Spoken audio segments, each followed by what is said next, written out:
সাহসী ছোট্ট জোনাকি। গভীর এক অন্ধকার জঙ্গলে, যেখানে লম্বা লম্বা গাছেরা বাতাসের সাথে গোপন কথা বলতো, সেখানে থাকত একটি ছোট্ট জোনাকি, যার নাম ছিল ফ্লিকার। অন্য জোনাকিরা উজ্জ্বল আলোতে ঝলমল করলেও ফ্লিকারের আলো ছিল খুবই ক্ষীণ। তুমি কখনোই আমাদের মতো উজ্জ্বল হতে পারবে না, অন্য জোনাকিরা মজা করে বলতো। ফ্লিকার মন খারাপ করত, কিন্তু কখনো চেষ্টা করা বন্ধ করত না। একদিন রাতে এক ভয়ঙ্কর ঝড় এলো। বাতাস গর্জন করল, বিদ্যুৎ চমকালো, আর প্রবল বৃষ্টি নামল। সব প্রাণীরা তাদের বাসায় পালিয়ে গেল, আর জোনাকিরা লতাপাতার নিচে লুকিয়ে পড়ল।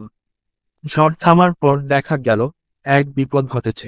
বুদ্ধিমান পুরনো পেঁচা, যে রাতে বনের প্রাণীদের পথ দেখাতো, সে তার প্রিয় গাছটি ঝড়ে পড়ে যাওয়ায় পথ হারিয়ে ফেলেছে।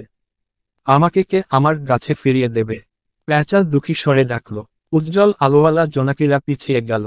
তারা বলল, আমরা সবাই একসাথে উড়লে শিকারীরা আমাদের দেখে ফেলবে। তারা ভয় পেয়েছিল। ফ্লিকার সব শুনে এগিয়ে এলো। আমার আলো হয়তো খুব উজ্জ্বল নয়, কিন্তু আমি সাহায্য করতে পারি, সাহসের সাথে বলল সে। ফ্লিকার ধীরে ধীরে উড়ে গেল, তার ছোট আলোটা টিপ টিপ করে জ্বলতে লাগল। যদিও আলো খুব বেশি ছিল না, তবু পেঁচাটি তা অনুসরণ করতে পারল। তারা সতর্কতার সাথে জঙ্গলের ভেতর দিয়ে চলতে থাকল, ছায়ার মধ্যে লুকিয়ে থাকা বিপদ এড়িয়ে গেল। অবশেষে ফ্লিকার পেঁচাকে তার কাছে ফিরিয়ে দিল। পেঁচাটি কৃতজ্ঞ হয়ে বলল, তুমি ছোট হতে পারো, কিন্তু তোমার আলোয় আমাকে বাড়ি ফিরতে সাহায্য করেছে।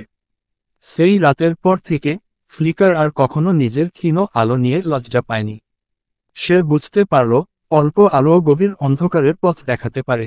অন্য জোনাকিরা আর তাকে উপহাস করল না, বরং বনের সবচেয়ে সাহসী জোনাকি হিসেবে তাকে সম্মান জানালো। নৈতিক শিক্ষা: ছোট কিছু হলেও বড় পরিবর্তন আনতে পারে। Please subscribe, like, comment and share.